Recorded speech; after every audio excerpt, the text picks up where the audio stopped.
Good afternoon. आज हम लोग नया टॉपिक स्टार्ट करेंगे। तो चैप्टर का नाम है कोनिक सेक्शन। तो कोऑर्डिनेट ज्योमेट्री में हमारा स्ट्रेट लाइन हो चुका है, सर्कल हो चुका है। अब इम्पॉर्टेंट जो टॉपिक है कोनिक सेक्शन, इसके बारे में डिस्कशन करेंगे। तो कोनिक सेक्शन होता क्या है, तो इसको डिफाइन करेंगे। तो it is locus of A point, it is locus of a point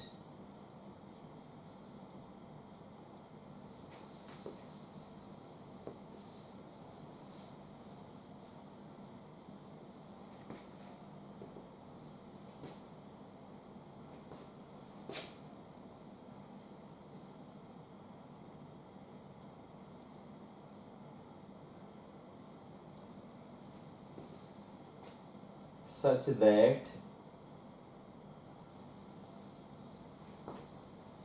it is locus of a point which move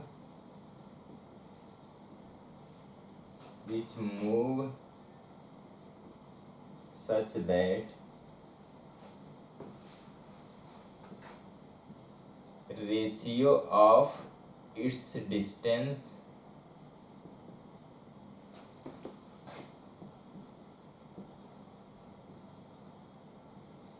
from a fixed point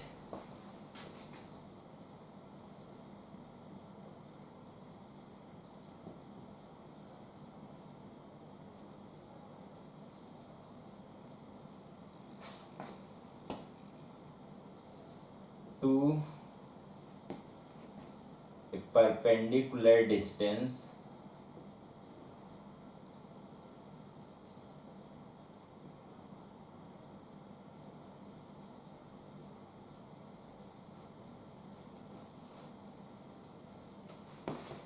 from a fixed line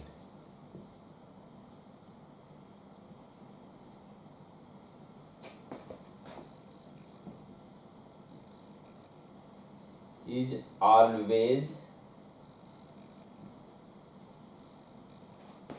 constant।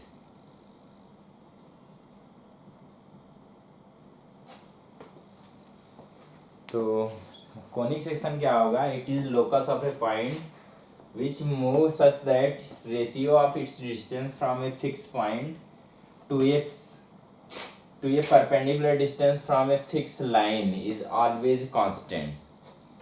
तो अगर एक प्लेन में एक line कहीं पे है, line की equation L = 0 है, और एक पॉइंट कहीं पे है, सपोज करें पॉइंट हमारा अल्फा कॉमा बीटा है। तो एक पॉइंट यहाँ पे अगर लिया जाए पॉइंट P, तो ये पॉइंट इस तरह मूव करेगा कि जो इसका डिस्टेंस है, हम पॉइंट एक फिक्स पॉइंट से, जो हमारा fix point alpha comma beta है, उससे डिस्टेंस निकालेंगे। तो इसको अगर हम F कहें तो PF हमारा लेंथ हो गया, और परपेंडिकुलर डिस्टेंस निकाल लेंगे लाइन से। तो लाइन पे हम इस पॉइंट से परपेंडिकुलर ड्रॉ करेंगे।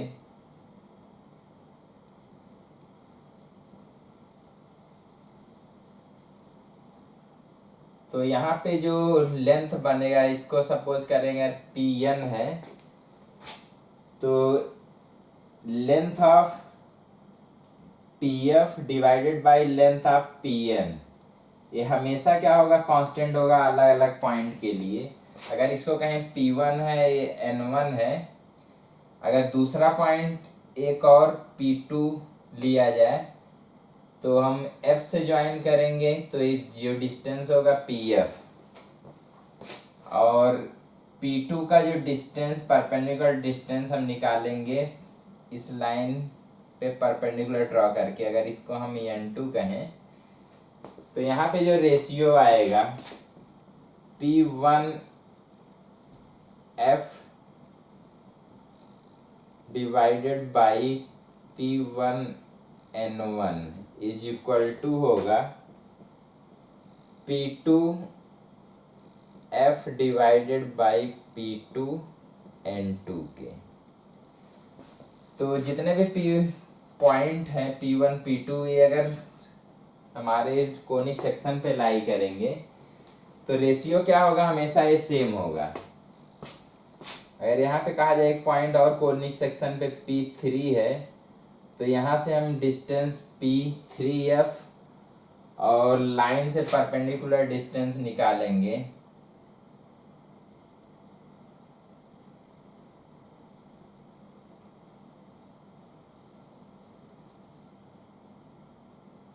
तो यहाँ से P3N3 तो ये बराबर होगा P3F डिवाइडेड बाई P3N3 के भी।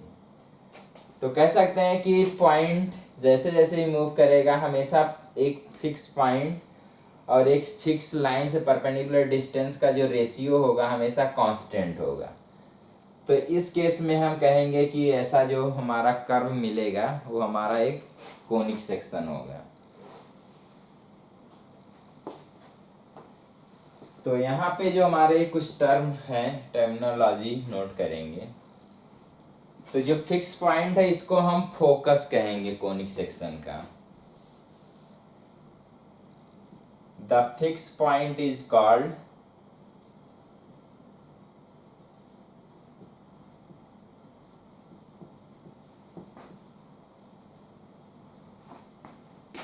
Focus of conic.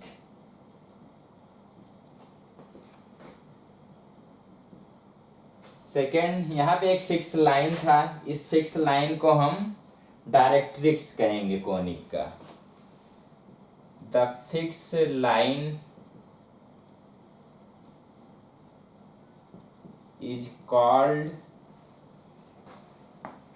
Directrix of conic. तो जो भी कोनिक सेक्शन होगा उसका डायरेक्ट्रिक्स जो हमारा फिक्स लाइन होगा उसको हम कहेंगे।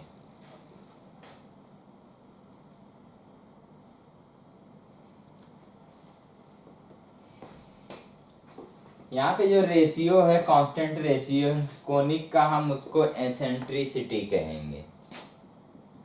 The constant ratio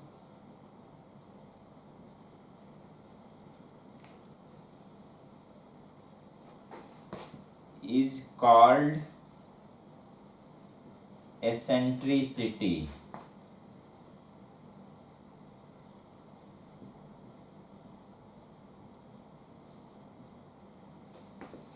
eccentricity of conic।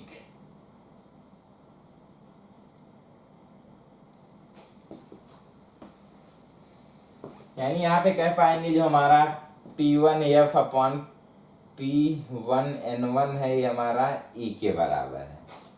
तो E हमारा वही हर पॉइंट जो कोनिक पे लाई करेगा फिक्स पॉइंट से जो डिस्टेंस होगा और उस पॉइंट से परपेंडिकुलर डिस्टेंस जब लाइन से हम निकालेंगे हमेशा जो रेशियो आएगा वो E के बराबर आएगा, एसेंट्रिसिटी के बराबर आएगा।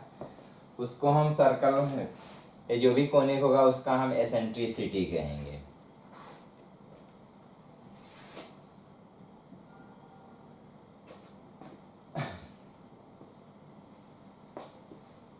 तो फोकस को डिफाइन किया गया, जो फिक्स पॉइंट होगा वो फोकस कहलाएगा। डायरेक्ट्रिक्स को डिफाइन किया गया कि जो फिक्स लाइन होगा उसको हम डायरेक्ट्रिक्स कहेंगे। और एसेंट्रिसिटी डिफाइन किया गया है कोनिक का। यहाँ पे एसेंट्रिसिटी क्या होगा, जो कांस्टेंट रेशियो होगा एक पॉइंट जो फिक्स पॉइंट है और परपेंडिकुलर डिस्टेंस एक लाइन से जो कोनिक पे एक पॉइंट होगा उसका जब रेशियो निकालेंगे हमेशा कांस्टेंट आएगा, उसी कांस्टेंट को हम एसेंट्रिसिटी कहेंगे। तीसरा हम एक्सिस डिफाइन करेंगे, एक्सिस ऑफ कोनिक।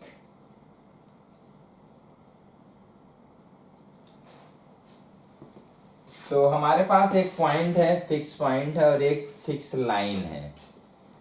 तो इस लाइन इस पॉइंट से पास होने वाला एक ऐसा लाइन जो फिक्स लाइन है उसके परपेंडिकुलर है हो, उसको हम कोनिक का एक्सिस कहेंगे।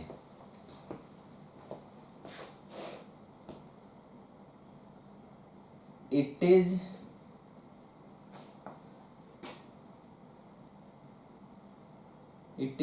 perpendicular line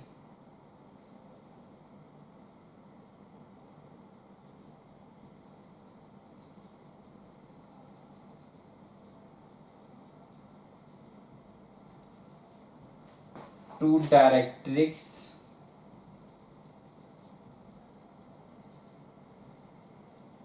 and passing through the focus.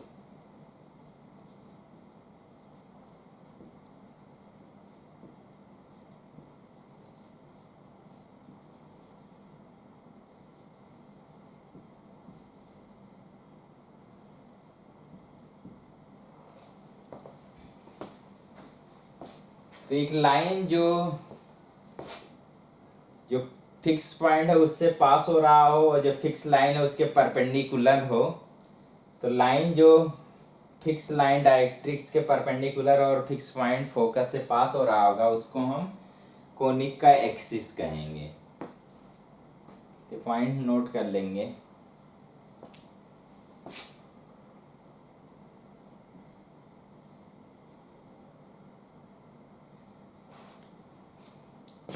यहाँ पे जो एसेंट्रिसिटी है, एसेंट्रिसिटी की वैल्यू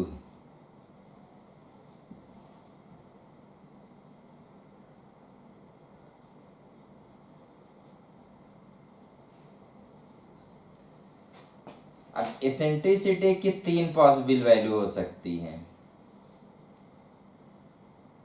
तो अगर पॉइंट जो कोनिक पे होगा उसका एक फिक्स पॉइंट से डिस्टेंस और परपेंडिकुलर डिस्टेंस फ्रॉम लाइन से जो अगर हमेशा इक्वल होगा तो रेशियो बराबर आएगा। तो ए की वैल्यू 1 होगा जब पॉइंट से और लाइन से कोनिक पे एक पॉइंट है उसका डिस्टेंस बराबर हो। दूसरा केस जब पॉइंट से और एक लाइन से जो परपेंडिकुलर डिस्टेंस निकालें और 1 से ज़्यादा आए, तो हो सकता है कि ई की वैल्यू 1 के बराबर हो, दूसरा केस 1 से ज़्यादा हो, तीसरा केस 1 से कम हो। तो तीनों केस में हमारा जो कोनिक होगा अलग अलग उसका नाम दिया जाएगा। तो फर्स्ट केस अगर ई की वैल्यू 1 से कम है तो यहाँ पे जो ई की वैल्यू है अगर 1 से कम है तो उस केस में जो हमारा कोनिक होगा उसको हम पैराबोला, इसको हम इलिप्स कहेंगे। Then conic is called ellipse. और अगर 1 के बराबर है तो कोनिक को हम कहेंगे पैराबोला।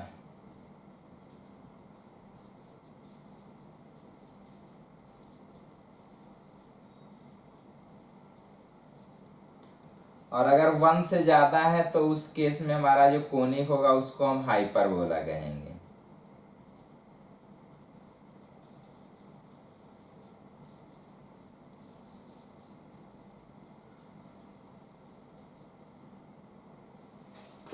तो इस चैप्टर हमें 3 मेनली पढ़ने हैं, इलिप्स के बारे में, पैराबोला के बारे में और हाइपरबोला के बारे में।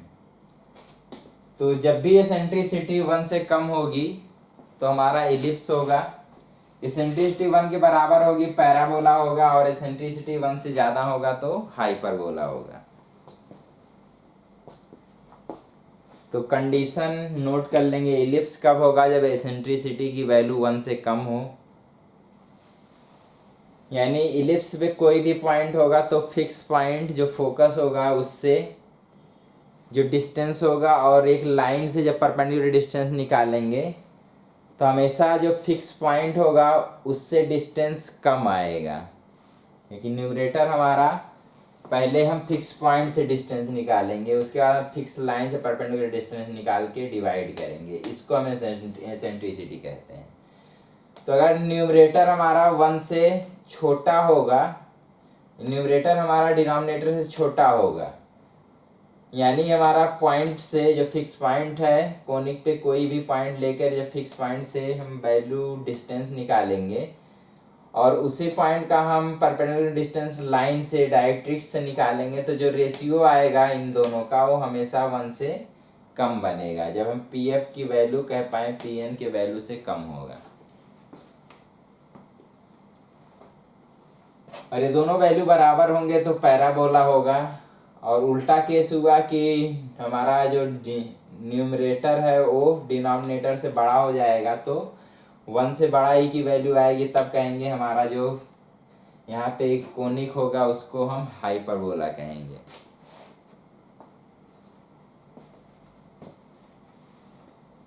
तो जो इलिप्स का शेप होता है वो कुछ इस तरह बनता है, या ऐसे कुछ बनेगा, या ऐसे। पैराबोला जो हमारा होता है ऐसे ऐसे, या ऐसे कुछ। हमारा जो हाइपरबोला होगा वो दो ऐसे पैराबोला साथ साथ, ये हमारा एक्सिस ऐसे या ऐसे साथ साथ।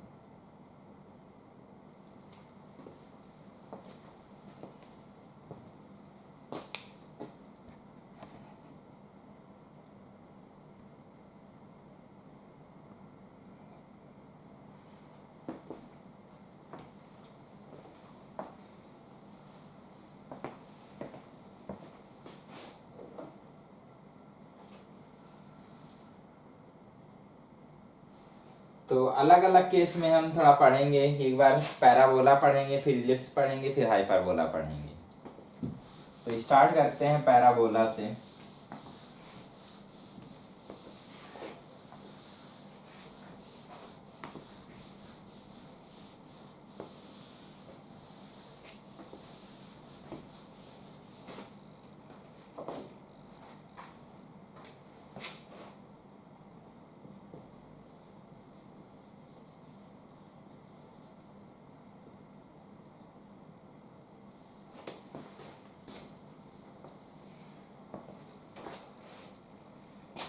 तो यहाँ पे लिखेंगे parabola is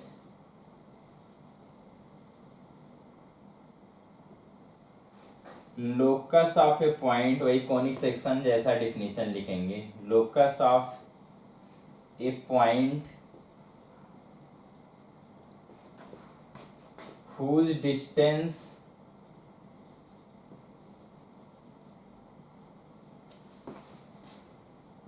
from a fixed line, fix point, sorry पहले पॉइंट रखते हैं, ये दोनों में से कुछ भी रख सकते हैं। Fix point and a fix line,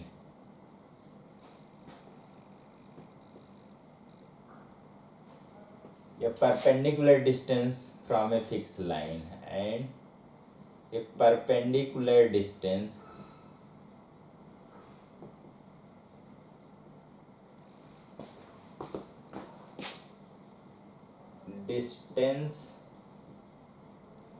from a line is always equal. क्योंकि जब रेशियो इक्वल होगा तभी कह पाएंगे एसेंट्रिसिटी की वैल्यू 1 के बराबर होगी। तो पैराबोला के केस में हम याद रखेंगे इसकी एसेंट्रिसिटी 1 होती है। तो यहाँ पे नोट कर लेंगे एसेंट्रिसिटी ऑफ ए पैराबोला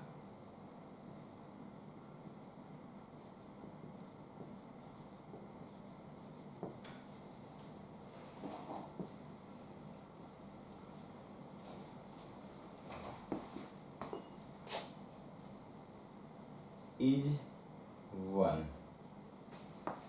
तो एक पैराबोला का जो एसेंट्रिसिटी होता है वो 1 के बराबर होता है। तो अगर हम कहें कि एक पॉइंट फिक्स पॉइंट अल्फा कामा बीटा है,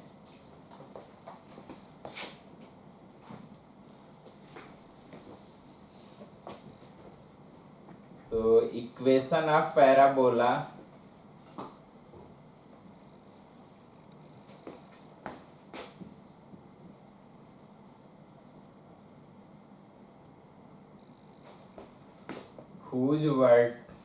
whose focus is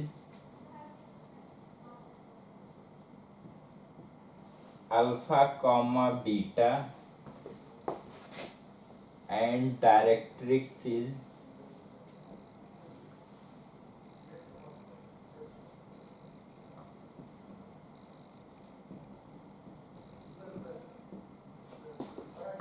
तो डायरेक्ट्रिक्स एक फिक्स लाइन है, तो लाइन की इक्वेशन है general equation a x plus b y plus c is equal to 0 अगर है हमारा डायरेक्ट्रिक्स। तो equation of parabola whose focus is alpha comma beta and directrix is x a x plus b y plus c is equal to 0 है, is given by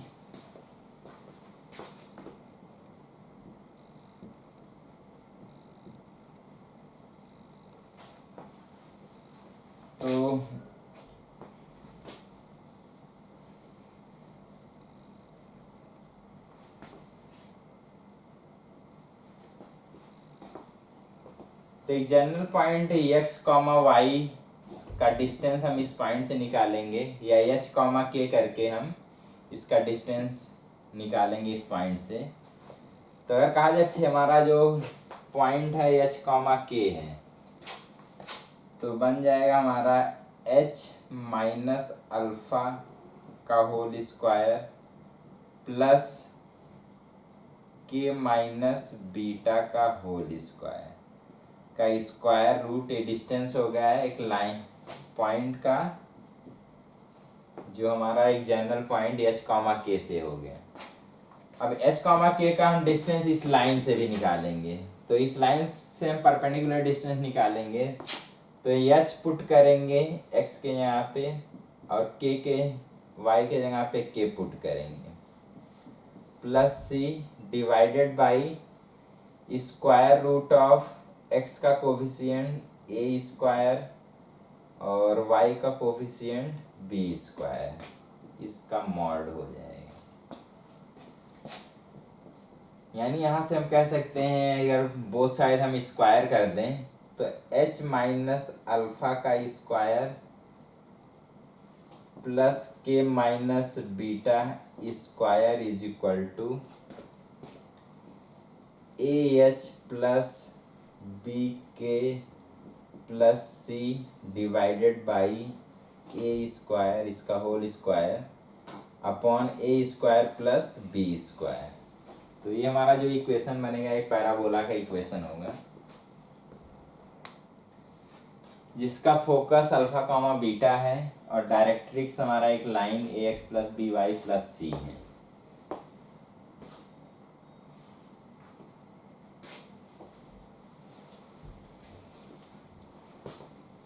तो यहाँ पे हम locus निकाल रहे थे। अब एच कॉमा के का जब लोकस बनेगा तो एच को हम एक्स से रिप्लेस करेंगे, तो एक्स माइनस अल्फा का स्क्वायर प्लस के को हम वाई से रिप्लेस करेंगे, तो वाई माइनस बीटा का स्क्वायर इज इक्वल होगा a x plus b y plus c के whole square divided by a square plus b square.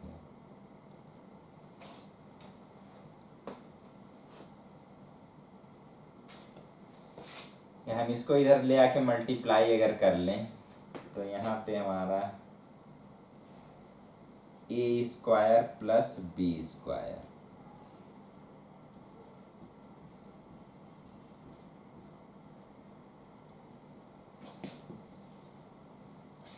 तो equation of parabola whose focus is alpha comma beta and directrix is a x plus b y plus c equal to 0 है, उसको हम इस तरह लिखेंगे।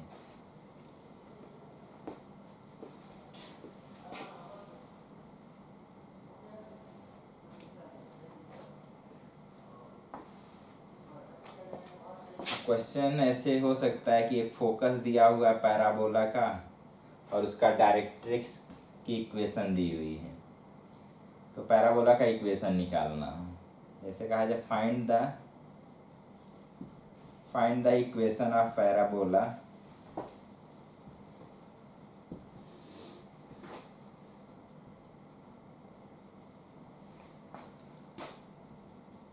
whose focus is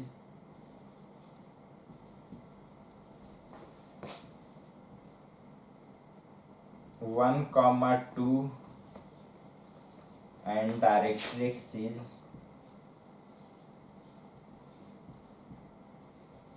x plus 2y plus 1 is equal to 0।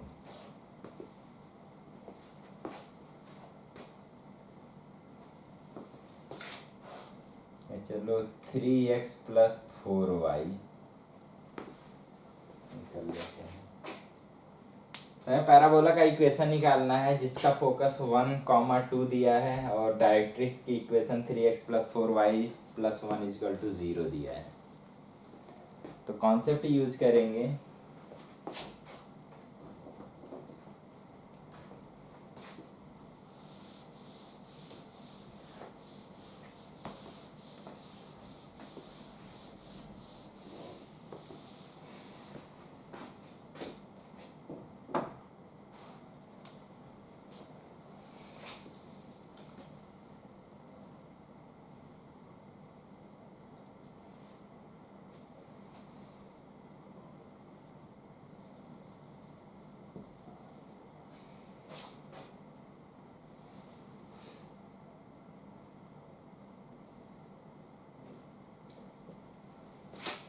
तो यहाँ हम suppose करेंगे एक पॉइंट जो पैराबोला पे लाई कर रहा है वो अल्फा कॉमा बीटा या एच कॉमा के है। Let h comma k is a point, let a point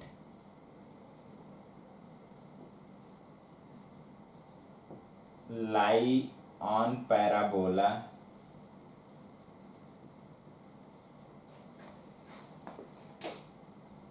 B h comma k. तो मान के चल रहे हैं कि जो पैराबोला पे एक पॉइंट है वो एच कॉमा के है।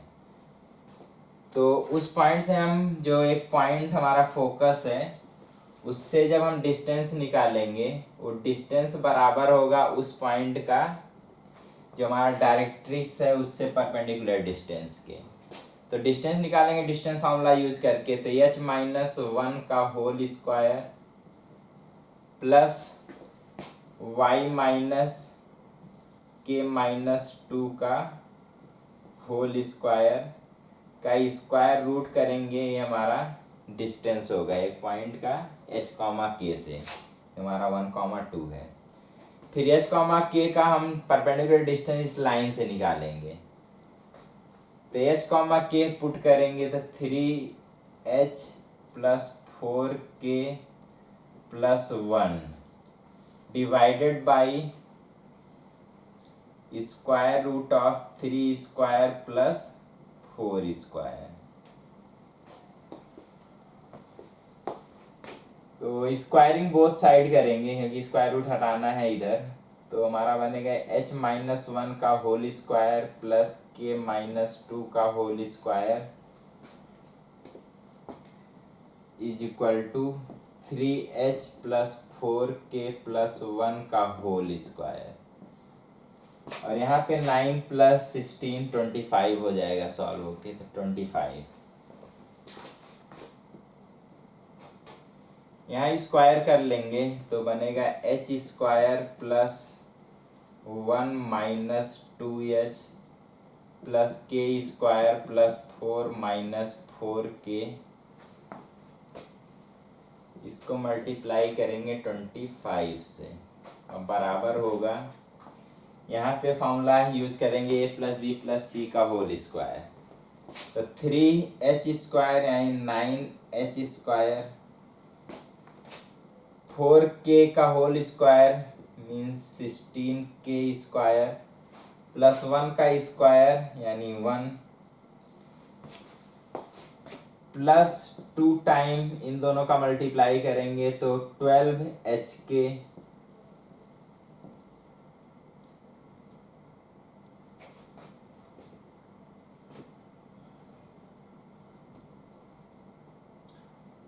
प्लस एक बार ये दोनों मल्टीप्लाई होगा तो 6H और एक बार इसके साथ 1 का मल्टीप्लाई होगा तो 2 × 4K प्लस इंटू 1 हमारा 8K। तो A² plus B² plus C² plus 2AB plus 2BC plus 2CA। तो इसका एक्सटेंशन हो गया। अब इसको हम सॉल्व करेंगे, जो भी इक्वेशन आएगा।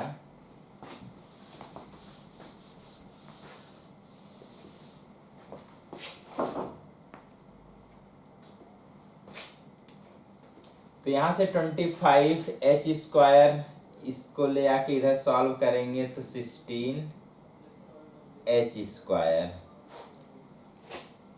यहाँ पे 25K² है और इधर 16K² है, लाके सब्ट्रैक्ट करेंगे तो प्लस 9K²। H का टर्म एक यहाँ से मिलेगा तो -50H और एक यहाँ से मिलेगा तो 50 में से 6 सब्ट्रैक्ट होगा तो -45H। के वाला टर्म यहाँ से 100 -100K और इधर ले आके सब्ट्रैक्ट होगा और यहाँ पे 56 होगा H और यहाँ पे -108K। और जो बचा है यहाँ पे कांस्टेंट 1 + 4 हमारा 5 हो जाएगा तो 125 + 125 और इधर से कांस्टेंट हमारा है 1 तो -1 प्लस एक टर्म ये वाला बच रहा है 24H × K = 0। तो हम कह पाएंगे लोकस ऑफ H, K। तो H को हम x से रिप्लेस करेंगे तो 16x² प्लस K को हम y से रिप्लेस करेंगे तो 9y² -56x -108K प्लस 25 यहाँ पे y 24x × y प्लस 124 = 0। तो ये हमारा इक्वेशन हो जाएगा पैराबोला का।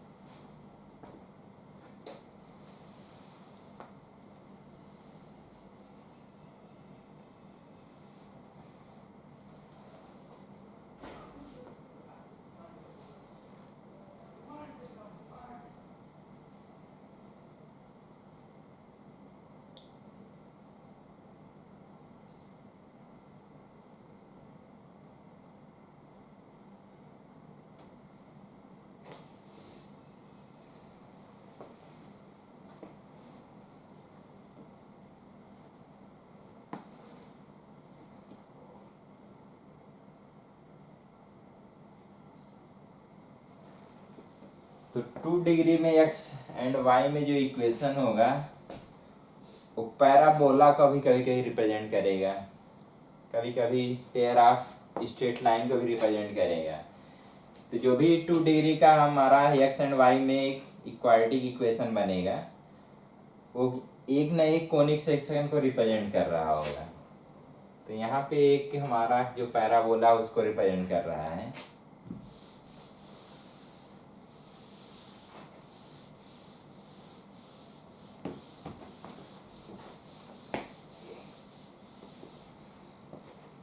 हम पैराबोला का एक मेन पार्ट जो स्टैंडर्ड फॉर्म है उस पे ही ज़्यादा फोकस करेंगे कि उसी पे ज़्यादा क्वेश्चन होते हैं।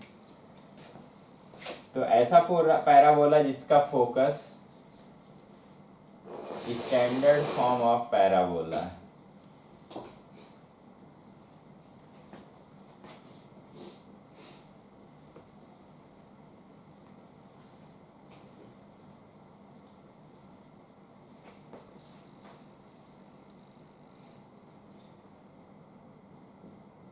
पैराबोला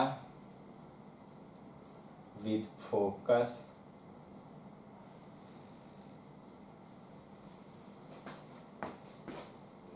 A,0 and directrix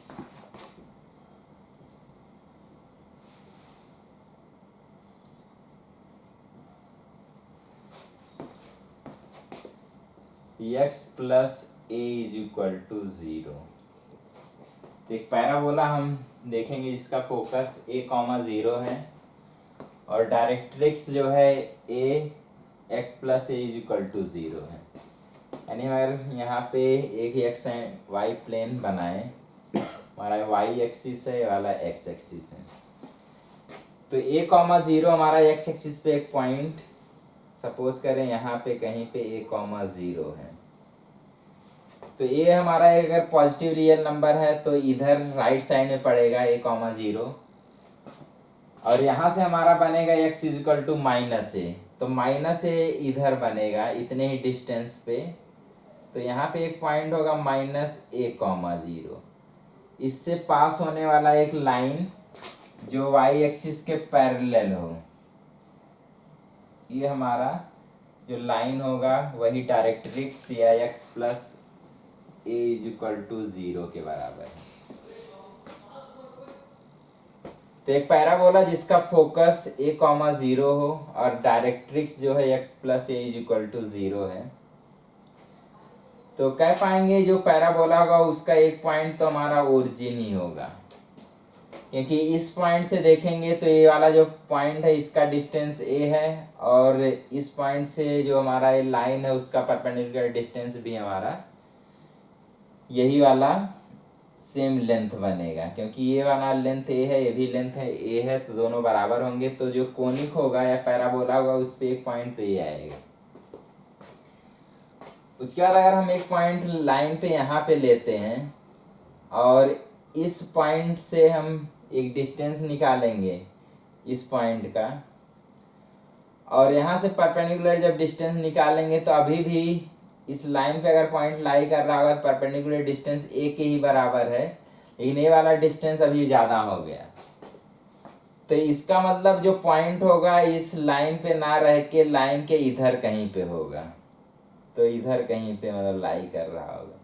तो इस केस में अभी डिस्टेंस कुछ कम होगा और यहाँ जो परपेंडिकुलर डिस्टेंस कुछ बढ़ेगा, तो इस तरह बढ़ेगा कि मेंटेन होके फिर से दोनों बराबर हो जाए।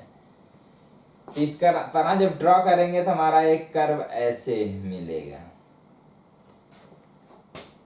और सेम नीचे की तरफ भी जब जाने लगेंगे तो हमें धीरे धीरे पॉइंट को इधर शिफ्ट करते करते जाना होगा, तो हमारा एकदम सेम ऊपर जैसा फिगर बना है उसका समझ लो एक्स एक्सिस से रिफ्लेक्शन लेने पे जो इमेज बनेगा ऐसा ही ग्राफ हमारा नीचे के साइड बनेगा।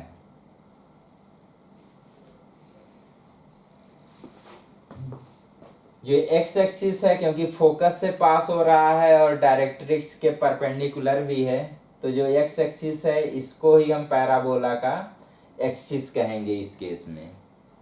क्योंकि हम लोग अभी देखे थे जो एक्सिस होता है वो फोकस से पास होने वाला लाइन जो डायरेक्ट्रिक्स के परपेंडिकुलर होता है उसको हम एक्सिस कहते थे। तो यहाँ पे जो एक्स एक्सिस है वही हमारा पैराबोला का एक्सिस बनेगा।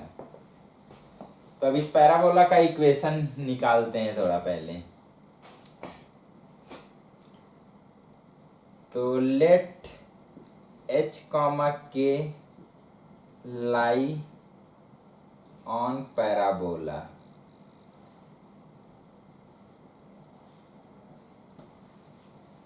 तो अगर h, k पॉइंट जो पैराबोला पे लाई कर रहा है तो उसका हम डिस्टेंस A,0 से निकालेंगे, तो h माइनस a का whole square plus k minus 0 का whole square is equal to, line से परपेंडिकुलर डिस्टेंस निकालेंगे इसका स्क्वायर रूट, ये बराबर होगा परपेंडिकुलर डिस्टेंस हम h, k का हम इस वाले पॉइंट से निकालेंगे। तो x के यहाँ पे h प्लस a का mod divided by square root of 1 square, क्योंकि यहाँ x स्क्वायर का कोफिशिएंट 1 है और y स्क्वायर का कोफिशिएंट 0 है, तो यहाँ पे 0 स्क्वायर।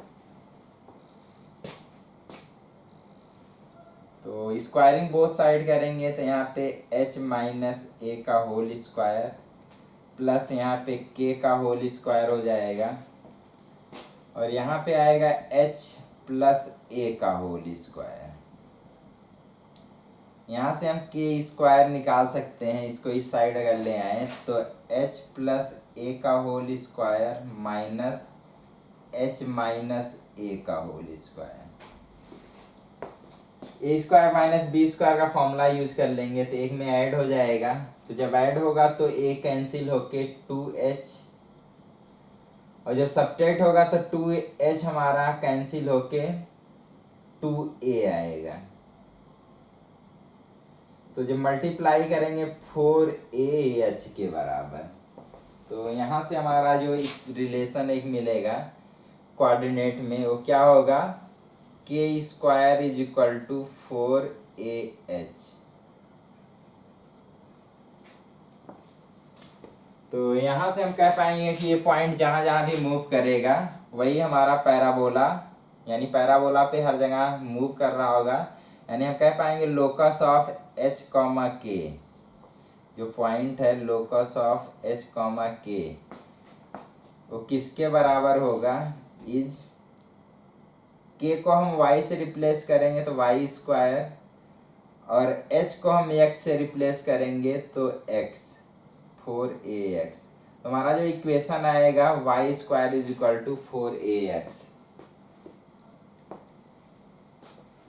तो हमें मेनली जो फॉर्मूला निकालना था y square is equal to 4ax, तो ये उस वाले पैराबोला का इक्वेशन है जिसका फोकस a,0 है और डायरेक्ट्रिक्स क्या है x plus a is equal to 0।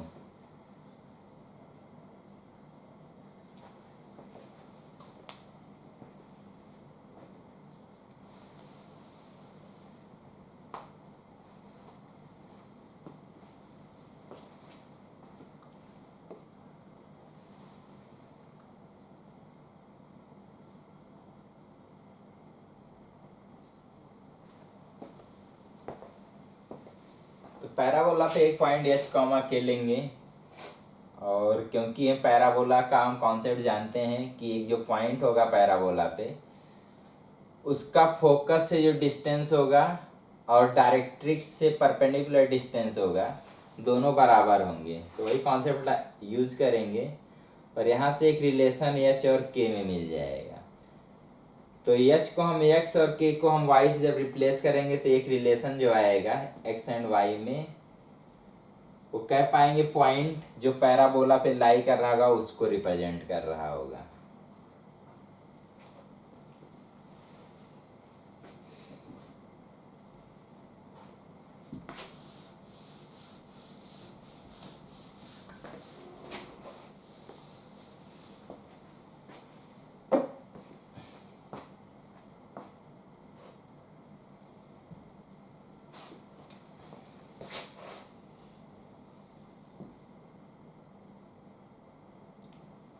is given by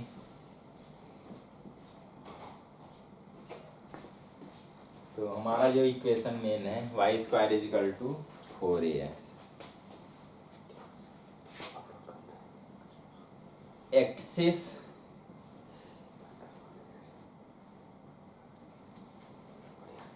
axis of y square is equal to 4ax is x axis.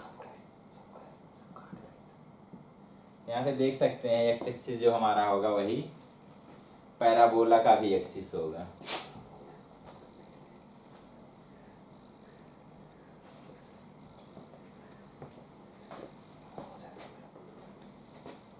Parabola के किसी भी दो पॉइंट को जब ज्वाइन करते हैं तो उसको हम कॉर्ड कहेंगे पैराबोला का।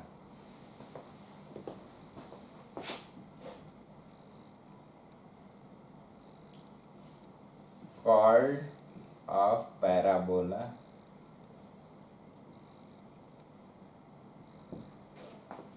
the line segment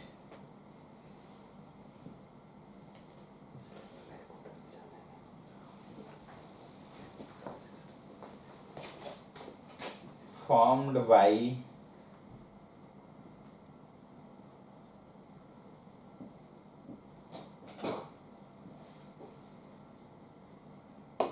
by joining any two point of parabola.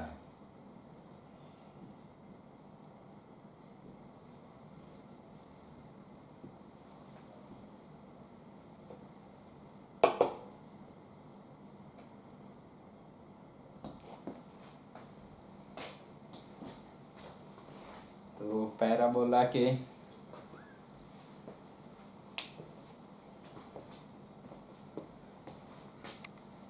तो आगे डिस्कस करेंगे इसके बाद। तो आज यहाँ तक ही क्लोज करते हैं। Okay, thank you.